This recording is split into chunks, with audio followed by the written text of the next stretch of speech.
a transfer that set social media on fire in a variety of ways. It was not unexpected, but today it became official. Bryce Hopkins, after playing in just 3 games this past season for the Providence Friars, all Big East first-team selection, a guy who's fully capable of averaging around 16 or 17 and 8 per game, started a career at Kentucky, ends up at Providence, has a tremendous season where he shows he could be that next dude for the Friars. He is done at Providence and transferring to St. John's for his 5th year of college basketball. Rob, it was down to St. John's and Georgetown, and it's Matt Abdelmassih and the Johnnies, Rick Pitino, who gets Bryce Hopkins. What's your reaction to this?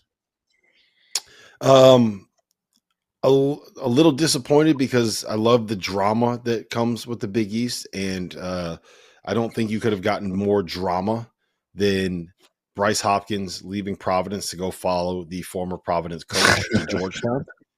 That would have been a lot of fun, but I think it makes total sense why he's going there. I think you could have connected the dots after RJ Lewis entered the transfer portal and figured out how some of these things might have been playing out a little bit.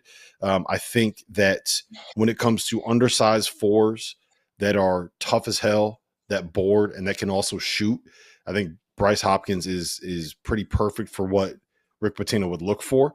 I'm curious how it'll play out, given that he's played 3 games since January of 2024. By the time the season starts, he'll basically have been out for 22 months, more or less. Now, some of that was let's be honest, probably sitting out and not pushing it because he wanted to be able to get that 1 extra year of a medical red shirt to play 1 more season. But I think that made a lot of financial sense for him. I think he's probably going to make more this season for St. John's than he'll ever make in a year in his basketball career again. So I'm rooting for him, man. Like, I think the fit makes a lot of sense. I know the kid's kind of been through it. I think he's lucky to be back where he was. I remember seeing the knee injury that he suffered and thinking like that might be a career ender, man. Like that was a nasty injury that he took. So I'm glad he's back. I'm glad he's going to make some money, and I hope the best for him. I think he fits really well with what Pitino does. Yeah, you wonder the health. Being as a guy at the end of my career, I mean, I didn't play for 8 months, but I was healthy. It took me a while to get back up to speed when I did sign with the Knicks for a little bit. And so 22 months is a long time to sit out. So I don't think he's going to start off probably the best, but I do believe that he will be fine. He's going to help this team.